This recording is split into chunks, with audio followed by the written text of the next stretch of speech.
4절 시작. 요한은 아시아에 있는 7교회에 편지하노니 이제도 계시고 전에도 계셨고 장차 오실 이와 그의 보좌 앞에 있는 7 영과 7 영들과 영들입니다. 영들. 근데 요한은 아시아에 있는 7교회에게 편지한대요. 아시아. 여기서 우리가 알고 넘어가야 되는 게 아시아예요. 그럼 이 아시아는 어디를 얘기하는 걸까? 아시아. 이것은 지금의 그 아시아 대륙을 얘기하는 것이 아니에요. 우리는 지금 요한은 아시아에 있는 7 교회에게 편지하노니, 그러니까 지금 아시아 대륙을 얘기하는 줄 아는데 이것이 아니에요. 아시아라는 뜻은 해 뜨는 곳이라는 뜻이에요. 해 뜨는 곳. 해 뜨는 곳이 아시아라는 뜻이에요. 그러면 그리스 동쪽에서 지금의 터키, 그러니까 튀르키예, 그리스 동쪽에서 튀르키예, 지금 튀르키예라고 그러죠? 옛날에 이름은 터키였었어요. 터키 서해안을 바라봤을 때, 그리스 동쪽에서 터키 서해안을 바라봤을 때 거기서 해가 뜨기 때문에 그것을 아시아라고 얘기를 했거든요. 아시아. 이해되세요? 아멘. 예. 그래서 그리스에서 보면 동쪽이고 터키 튀르키예에서 보면 서해안 지역을 갖다가 아시아로 얘기하는 거예요. 그러면 터키 서해안 지역에 7개의 교회가 있었겠죠? 그죠? 그렇게 생각하시면 돼요. 예. 그래서 그 히브리 말로는 이 아시아라는 말이 히브리 말로는 루디아예요. 루디아. 헬라어로는 아시아고, 루디아 하면 뭐가 생각나요? 사도행전 16장에 자주색 옷감 장사가 있었죠? 그 이름이 뭐였었어요? 루디아. 이름이 아니고 제가 외모로 먹었어요. 그죠? 사도행전 16장에 보면은 루디아가 나와요. 근데 이는 자주색 옷감 장사, 옷감을 파는 여인이 루디아래. 이게 루디아가 이 루디아를 말하는 거예요. 아시아. 그러니까 루디아라는 여자가 아니라 루디아 지방에서 와서 옷감 장사를 하기 때문에 루디아. 그러면 예를 들어서 전주에 사는 사람이 여주로 이사 왔어요. 그럼 옛날에 이거 뭐라 그랬죠? 전주 때 그랬죠? 여주 사는 사람이 전주로 이사 갔어. 여주 때. 원주 사는 사람이 여주로 이사 왔어. 원주 때 이렇게 불렀잖아요. 이게 똑같은 거예요. 이 루디아 지방의 여자라는 얘기예요. 아시아 지방의 여자. 이렇게 아시면 되겠습니다. 그래서 루디아 출신의 그 여자가 빌립보에 와서 옷감 장사를 했다는 그런 내용이에요. 그래서 아시아라는 것은 지금의 아시아 대륙을 얘기하는 것이 아니라 지금의 튀르키예, 그러니까 터키 지역의 그 서해안 지역을 얘기한다. 그리스 지역에서 봤을 때는 그리스 지역에서는 동쪽에서 서쪽을 바라보는 거고, 터키에서는 서해안 지역을 얘기한다. 그래서 아시아는 해 뜨는 곳이라는 말이다. 요거를 기억하시면 되겠습니다. 그리고 이제도 계시고 전에도 계셨고 장차 오시리. 이제도 계시고 전에도 계셨고 장차 오시리. 우리가 보통 장차 오시리 이렇게 하면 이제 예수님을 생각할 수가 있어요. 그런데 예수님은 이제도 계셨고 전에도 계셨고 장차 오시리, 요 세 가지를 만족시키실 수 있는 분은 누굴까요? 성부, 성자, 성령 하나님 중에서 성부 하나님을 얘기했어요. 성부 하나님. 이제도 계시고 전에도 계셨고 장차 오실리, 이것을 만족하실 분은 성부 하나님 아버지밖에 없다. 그러면 하나님 아버지가 지금 어디에 계신가? 하나님 아버지. 네. 지금 천국 통치를 하시잖아요. 천국 통치. 그죠? 하나님께서는 지금 천국 통치를 하셔요. 그래서 예수님께서 말씀하셨어요. 너희는 이렇게 기도되게 하라. 하늘들에 계신 우리 아버지여. 예수님께서도 말씀하셨잖아요. 하늘들에 계신 우리 아버지. 하늘들은 지금 이곳을 얘기하잖아요. 그래서 하나님은 전지 무소부지하시고 전지전능하신 분이기 때문에 하늘에도 계시지만 지금 현재 하나님의 일터는 어디다? 이 하늘들, 예, 바로 천국. 하나님의 통치하시는 일터가 바로 천국이라는 거예요. 그래서 하나님은 언제까지 일하세요? 언제까지 일하세요? 네. 예수님이 오실 때까지. 그래서 세상 나라가 우리 주와 함께 그의 그리스도의 나라가 되어 그러면 천년왕국이 도래할 때까지는 예수님 하나님 아버지께서 지금 통치하고 계시다는 거예요. 천년왕국이 되면 누가 통치해요? 예수님과 그 이기는 자들이 통치한다. 아멘. 그래서 이제도 계시고 전에도 계셨고 장차 오실 이 세 가지를 전부 만족할 수 있는 것은 성부 하나님이다. 그의 보좌 앞에 있는 일곱 영들 그러면 일곱 천사들을 얘기하는 거죠. 그죠? 그리고 그건 복수입니다. 그래서 성령이 아니다. 성령은 복수가 아니다. 그래서 그 계시록 1장 1절에도 그 노예들을 위해서 내 천사를 보내어라고 말씀하셨죠. 그 다음에 계시록 22장 16절에도 나 예수는 내 천사들을 그 교회에 보냈다고 말씀하셨어요. 그러니까 예수님의 천사다. 그것을 우리가 알고 있어야 돼요. 히브리서 1장 14절에 보면은 모든 천사들은 섬기는 영들로서 구원받을 상속자들을 위하여 섬기라고 도우라고 보내심이 아니냐. 여기에도 섬기는 영, 천사들이 나옵니다. 그래서 그의 보좌 앞에 있는 일곱 영들과 라는 것은 천사를 얘기하는 거예요. 예수님이 보내신 천사. 오늘 집중이 잘 안 되시는 것 같아요. 어렵나요? 네. 그래서 집에 가서 자꾸 들으셔서 이해하실 수 있도록 해야 돼요. 그러니까 아시아에 있는 일곱 교회, 다시합니다. 다시 아시아에 있는 일곱 교회에 편지한다는 것은 아시아는 해 뜨는 곳이다. 그러니까 터키, 튀르키예, 지금의 튀르키예 서양 지역을 얘기한다. 그 다음에 이제도 계시고 전에도 계셨고 장차 오실 이것을 만족하실 수 있는 분은 하나님 아버지, 바로 성부 하나님이시다. 그 보좌 앞에 있는 일곱 영들은 일곱 천사들이다. 그래서 그 천사들을 영이라고 표현한 거고, 영들이기 때문에 복수기 때문에 성령이 아니다. 그럼 2장 3장에 나와 있는 7번의 그 귀 있는 자들은 성령이 그 교회들에게 하시는 말씀을 드릴지어다라는 것은 성령이 아니라 예수님의 모습을 한 천사, 예수님께서 보내신 그 영이다. 아멘. 5절 읽겠습니다. 5절. 이게 충성이 아니라 믿음으로 넣어서 읽겠습니다. 시작. 또 믿음의 증인으로서 죽은 자들 가운데서 원전하시고 땅의 임금들의 머리가 되신 예수 그리스도로 말미암아 은혜와 평강이 너희에게 있기를 원하노라. 아멘. 믿음의 증인이시오. 믿음의 증인이시오. 충성이 아니라 믿음이라 했죠? 피스티스. 믿음은, 이 피스티스는 헬라어 페이도의 수동형이다. 페이도는 설득하다. 그 수동형이니까 설득하다, 수동형이니까 설득당하다.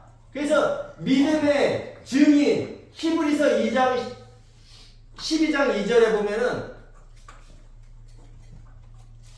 믿음의 창시자요 종결자이신 그 예수를 바라보자. 그는 그 앞에 있는 기쁨, 카라, 그 앞에 있는 기쁨, 바로 이게 기쁨이 헬라어로 카라입니다. 카라.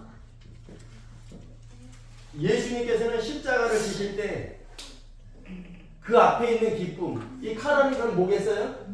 앞으로 얻어질 신부.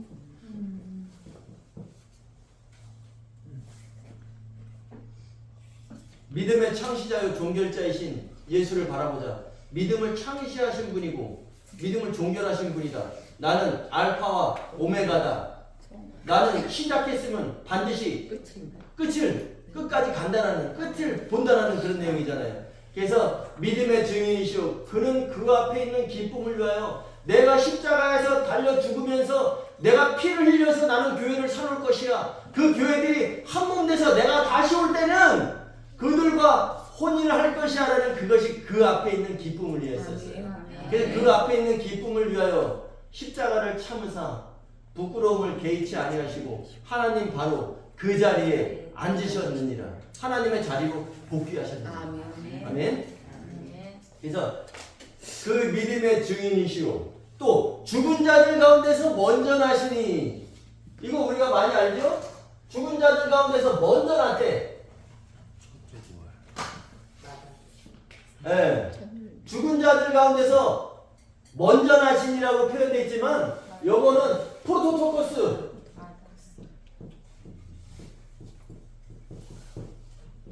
프로토토코스, 이게 뭐라 그랬어요? 맏아들이죠. 맏아들. 그러니까 죽은 자들 가운데서 맏아들 되시고 이렇게 나와야 되는 거예요. 죽은 자들 가운데 맏아들 되시고, 독생자는 모노게네스였어요.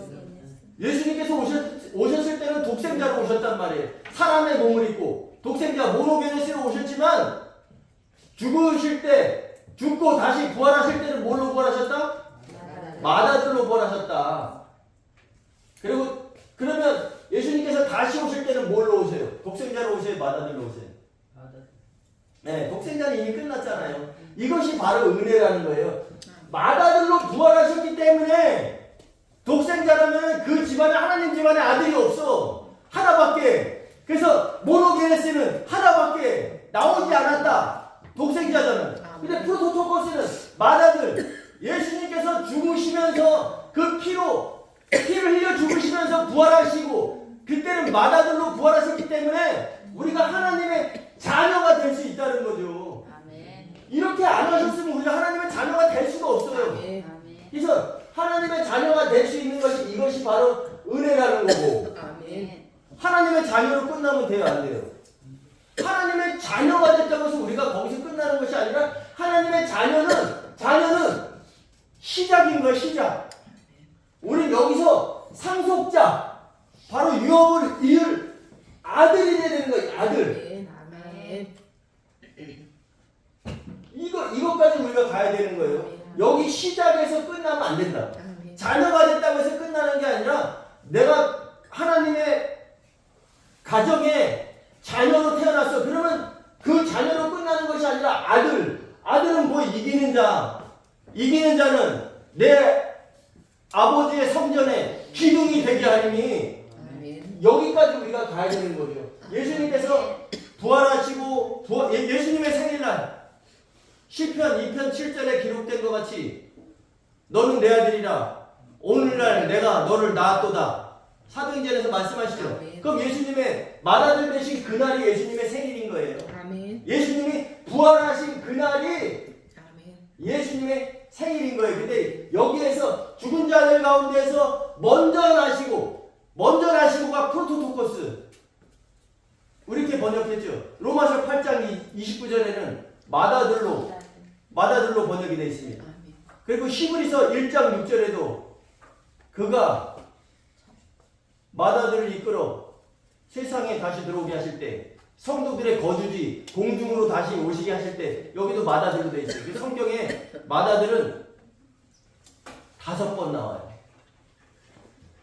그래서 지금 로마서 8장 29절에 한번 나오고, 히브리서 1장 6절에 한번 나오고, 골로새서 1장 15절에 한번 나오고, 골로새서 1장 18절에 한번 나오고, 그 다음에 계시록 1장 5절에 나옵니다. 근데 여기에서도 계시록 1장 5절에서는 먼저 나시고 이렇게 돼 있죠. 골로새서 1장 15절 18절에는 뭐라고 나냐면 먼저 나시니, 의미는 맞아요. 그렇지만 이게 맏아들로 부활하셨다는 그 의미를 모르는 거예요. 맏아들 먼저 났다는 것은 장남이잖아요, 그죠?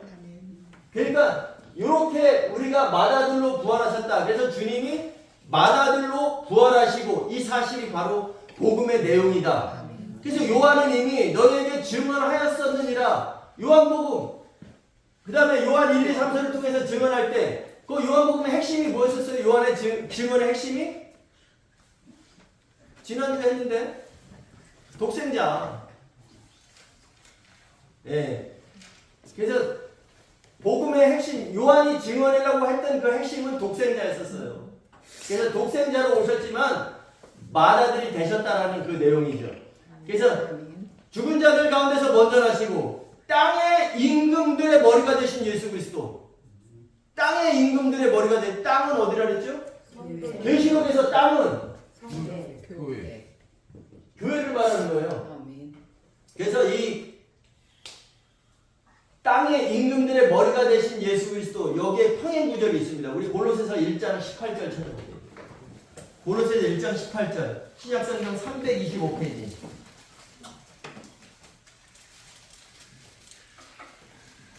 골로새서 1장 18절. 이게 지금 그 믿음의 증인이시오 죽은 자들 가운데서 먼저 나시고 땅의 임금들의 머리가 되신 예수 그리스도. 여기 평행 구절입니다. 325페이지 18절 시작. 그는 몸인 교회의 머리시라. 그가 근본이시오 죽은 자들 가운데서 먼저 나시니 이는 친히 만물의 으뜸이 되게 하려 하시며. 이 사실이 바로 복음의 내용이에요. 그는 그 몸인 그 교회의 머리시라. 그가 근본이시오 죽은 자들 가운데서 먼저 나시니. 이게 뭐예요? 먼저 나시니가? 네. 마다들이시니 이는 만물의 으뜸이 되게 하려 하시며. 여기에도 지금 그는 이거 예수 그리스도. 예수 그리스도는 그 몸인 그 교회의 머리시라. 그 땅의 임금들의 머리가 되신 예수 그리스도. 땅 교회의 머리가 되신 예수 그리스도죠. 아멘. 아멘. 땅의 임금들의 머리가 되신 예수 그리스도로 말미암아. 이거 말미암아는 우리가 흔히 그냥 잘 기억을 안 해요. 그리고 우리가 중요하게 생각을 안 했는데 이 말미암아라는 것은 이 내용을 함축하고 있는 거예요. 독생자로 오셨다가 마다들 되심으로 말미암아 이 뜻이잖아요. 그죠? 아멘. 말미암아 은혜와 평강이 너희에게 있기를 원하노라. 이걸 끊어서 읽으면 안 돼요. 믿음의 증인이시오 죽은 자들 가운데서 마다들 되시고 땅의 임금들의 머리가 되신 예수 그리스도로 말미암아 독생자에서 마다들 되심으로 말미암아. 여기서 딱 믿음의 증인이시고 죽은 자들 가운데서 마다들 되시고 땅의 임금들의 머리가 되신 예수 그리스도로 말미암아 은혜와 평강이 너희에게 있기를 원하노라. 은혜라는 것은 바로 독생자에서 마다들 되심으로 말미암아 우리가 하나님의 자녀가 됐고 더 나아가서 이기는 자들은 아들이 될 수 있는 거잖아요. 이것이 은혜고, 그 다음에 평강 하나됨을 얘기하는 거랬죠. 에이레네 하나됨. 그래서 하나됨, 어린 양의 신부 하나됨. 그래서 우리는 각자가 신부가 아니라 이 각자 개개인의 가루가 성령의 기름으로 뭉쳐졌을 때 그 한 신부가 되는 거예요. 그래서 신부도 여러분 복수가 아니라 단수예요. 세마포 옷이 뭐라 그랬어요? 복수가 아니라 단수. 한 세마포 옷을 입도록 허락하셨으니 이는 성도들의 의로움들이더라. 한 세마포 옷, 의로운 자만이 그 세마포 속으로 들어가는 거죠. 아멘. 그래서 우리는 하나님의 자녀로 끝나는 것이 아니라 하나님의 아들로 되는 그런 상속자가 되는 그 길까지 우리가 가야 된다. 그리고 우리를 사랑하사 그의 피로, 그분 자신의 피로 우리의 그 죄들에서 해방하시고 시키시고 해방하셨고, 이건 완료예요. 이미 그때 당시에 주님이 돌아가실 때는, 살아계실 때는 그게 아니었지만 이미 예수님께서 피로 값을 지불하셨죠. 그러니까 우리가 이럴 때는 우리를 그 죄들에서 해방하셨고, 그래서 요한일서 1장 7절에서 9절 제가 읽어보라고 말씀드렸습니다. 1장 7절에 그의 아들 예수의 피가 우리를 모든 죄에서 깨끗하게 하실 것이요. 그 다음에 1장 9절 너희가 만일 너희의 죄를 인정하면 자백하면 그는 미쁘고 의로우사 우리를 모든 불의 죄에서 깨끗하게 하실 것이요 만일 우리가 죄 없다 하면 하나님을 거짓말하는 이로 만드는 것이니 이미 하신 일이에요. 예수님께서. 그렇기 때문에 그분이 그 값을 치르셨기 때문에 그분이 죄를 사하는 권세를 가지고 계신 거죠. 아멘. 아멘. 6절은 제가 읽어드리겠습니다. 원문으로 이해하기 쉽게 6절 여러분들 따라서 보셔요. 하나님 곧 그의 아버지를 위하여 우리를 왕국과 제사장들로 삼으신 그에게 영광과 통치가 세세토록 있기를 원하노라. 하나님 곧 그의 아버지를 위하여 우리를 왕국과 제사장들로 삼으신 그에게 영광과 통치가 세세토록 있기를 원하노라. 아멘. 이 말씀을 이해하시려면 우리 히브리서 9장을 한번 봐야 돼요. 히브리서 9장 6절.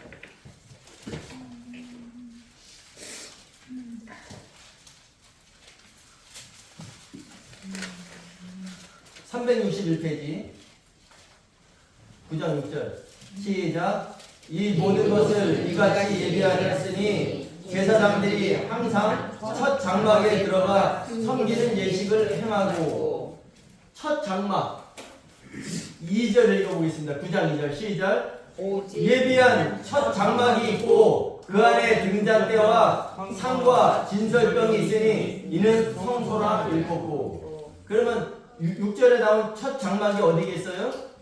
2절에서 보면 성소를 얘기하는 거예요. 그리고 7절 읽겠습니다. 시작. 오직 둘째 장막은 대제사장이 홀로 1년에 한 번 들어가되 자기와 백성의 허물을 위하여 드리는 피 없이는 아니하나니. 그러면 둘째 장막이 뭔가를 보려면 우리 3절 읽겠습니다. 시작. 또 둘째 직장 뒤에 있는 장막을 지성소라 일컫나니. 아멘. 이해 가세요? 아멘. 그러면 첫 장막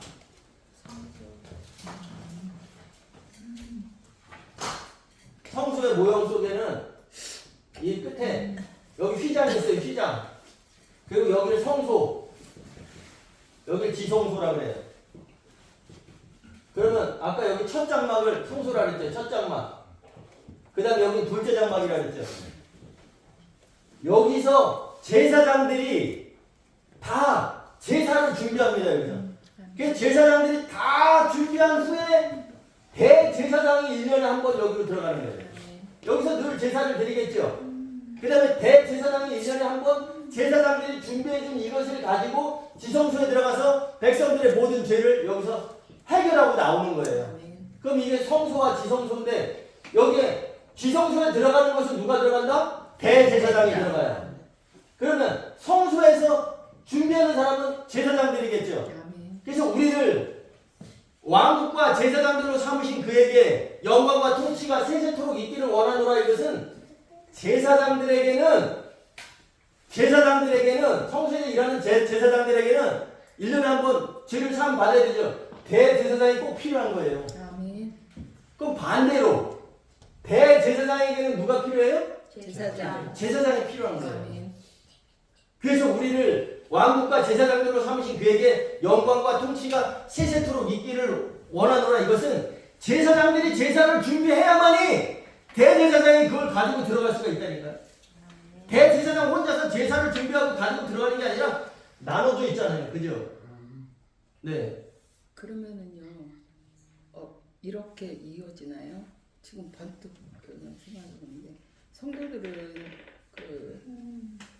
사도들이 필요한 거고 사도들은 성도들이 필요한 거고 이 대제사장하고 제사장하고 이렇게 하듯이 이렇게 되는 거예요. 네, 똑같은 거죠. 항상 그래서 같이 가는 거예요. 성도와 사도는 같이 가는 거고. 그 다음에 계시록 앞으로 나갈 내용에 보면 지금의 제사장 역할은 누가 하냐면 24장로들이 합니다. 24장로들이.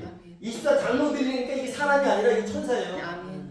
셋째 하늘에 인자 외에는 하늘에 올라가는 게 없다. 그러면 셋째 하늘에 사람이 있어요, 없어요? 이것도 천사겠죠. 근데 우리가 이기는 자들이 딱 나타났을 때 24장로들이 위임식을 해요. 이기는 자들에게. 그럼 이기는 자들이 뭐가 된다는 거예요? 지금 24장로들이 제사장을 하고 있어. 근데 이기는 자들이 이제 올라가면 제사 24장로들이 위임식을 해줘. 누구에게? 이기는 자들에게. 아멘. 그러니까 아멘. 이기는 자들이 이제 제사장이 아멘. 되는 거예요. 그 말씀이 지금 이 6절의 아멘. 말씀이에요. 아멘. 그래서 제사장들에게는 반드시 대제사장이 있어야 돼. 제사만 준비하면 뭐예요? 이걸 가지고 들어가서 해결하고 나올 분이 있어야 되잖아. 아멘. 근데 대제사장은 제사장들이 준비해주지 않으면 안 된다는 거죠. 아멘. 그래서 제사장들이 향을 준비하면 대제사장은 그걸 가지고 하나님을 만나러 가는 그것을 얘기하는 거예요. 아멘. 그 제사장들이 꼭 필요한 이유를 우리 구약에서 한번 찾아보겠습니다. 구약 말라기서 3장 7절. 그 구약 성경의 맨 마지막이 말라기예요. 그 마태복음 앞에 있습니다.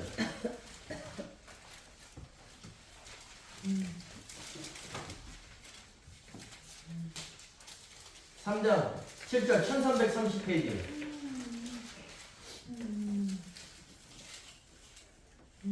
제사장들이 필요한 그 예입니다. 이게 3장 7절 시작. 만군의 여호와가 이르노라 너희 조상들의 날로부터 너희가 나의 규례를 떠나 지키지 아니하였도다. 수도 만군의 여호와가 이른다. 하나님께서 이르시는 거죠. 아멘. 너희가 나의 규례를 떠나 지키지 아니하였도다. 그다음에 8절 시작. 사람이 어찌 하나님의 것을 도둑질하겠느냐.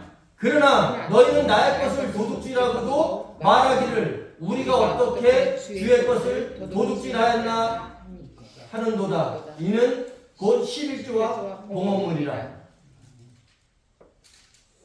이걸 가지고 뭐라고 얘기하냐면 성도들이 11조를 꼭 해야 되는 이유를 갖다가 설명할 때 보통 교회에서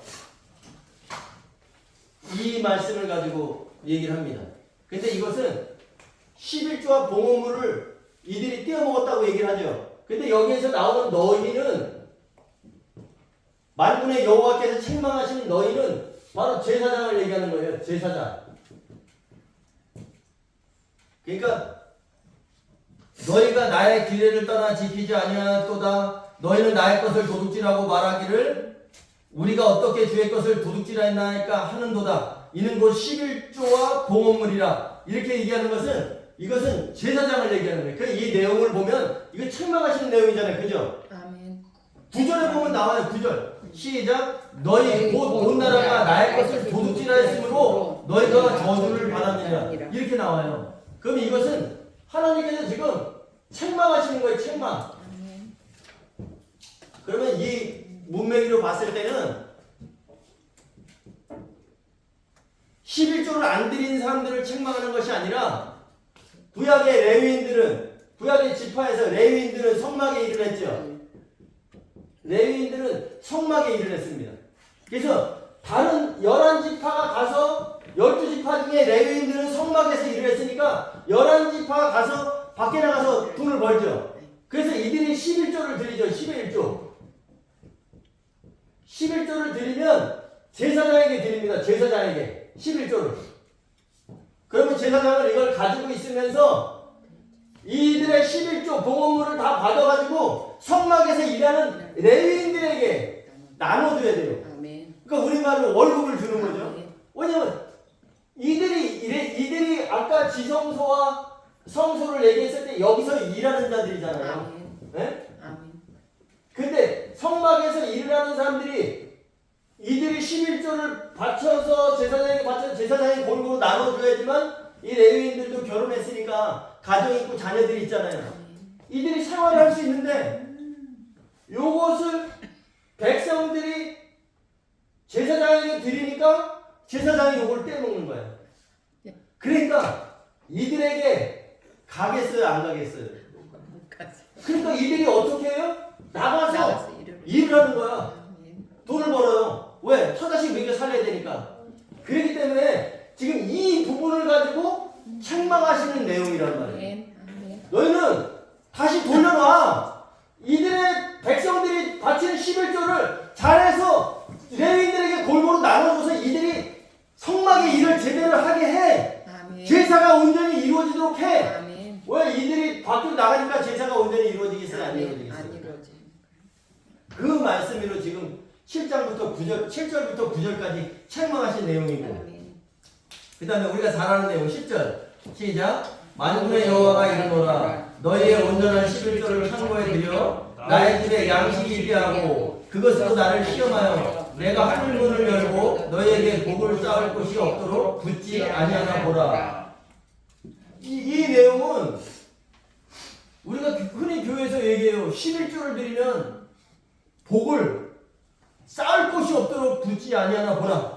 그 다음에 11절에 만군의 여호와가 내가 메뚜기를 금하여 너희 소산을 없애지 못하게 하고 너희 밭에 포도나무 열매가 기한 전에 떨어지지 않게 하리니. 그러니까 여러분들은 11조를 안 하면 안 됩니다. 복을 받기 위해서 11조를 해야 됩니다 라고 말씀하시지만 저는 11조 하지 말라는 내용이 아니에요. 이 말씀 왜 제사장과 대제사장이 꼭 필요한지, 왜 그 불가분의 관계에 있는지를 설명하는 거예요. 아멘. 여러분들이 11조 안 한다면 교회가 제대로 운영이 되겠어요?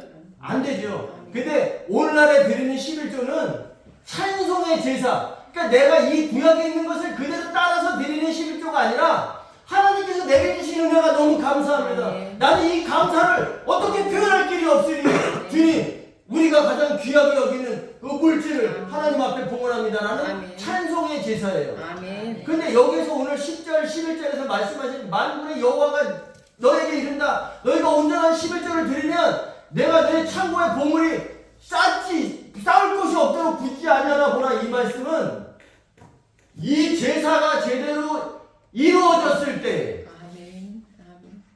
너희가 온전한 제사가 이루어졌을 때, 온전한 예배가 드려졌을 때 이런 복을 쌓을 곳이 없도록 부어주신다는 그런 내용이에요. 아멘. 그래서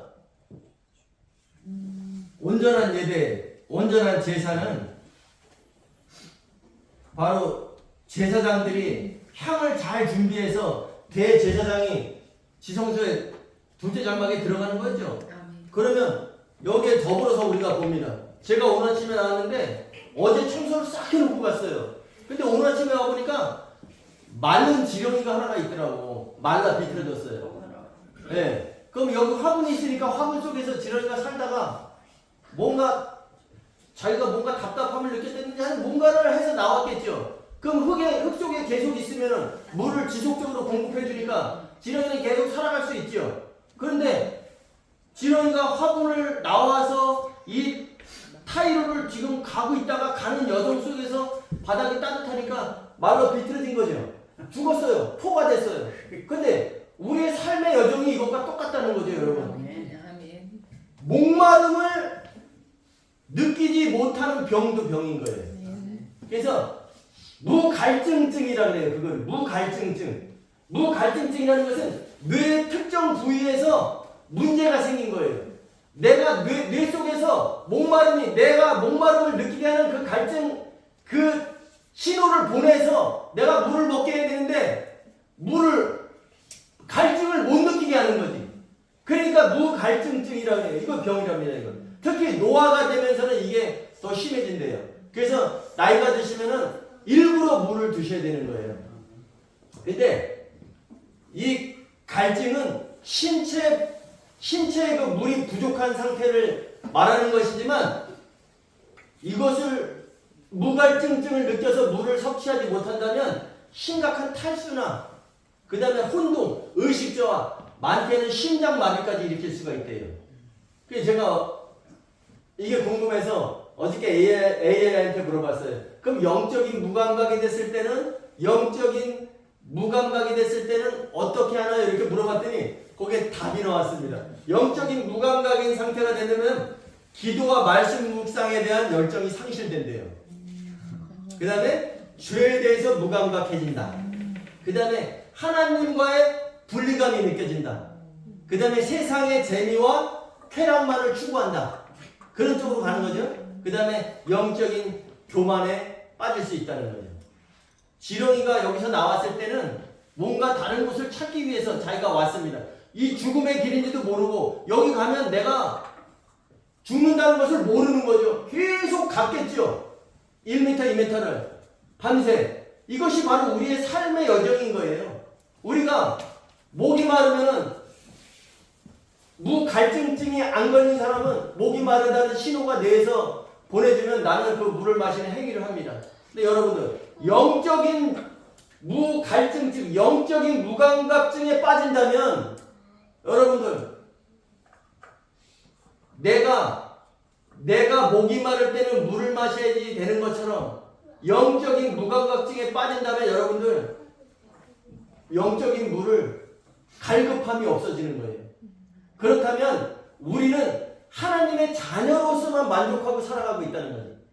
그렇게 살아가서는 이기는 자가 결코 될 수가 없습니다. 영적인 무감각증에 빠지지 마시고 계시록 22장에 나왔잖아요. 성령과 신부가 말하기를 오라 하시는도다. 목마른 자는 올 것이요 원하는 자도 와라. 이 생명의 생수를 마셔라 라고 말씀하셨잖아요. 우리의 삶 속에서 영적인 무감각증에 빠지시는 여러분들이 아니라 제사장 마지막에 우리가 그 순간에 제사장의 일을 감당할 수 있는 아멘. 이기는 자들이 아멘. 꼭 되셔야 된다고 저는 말씀드리고 싶어요. 아멘.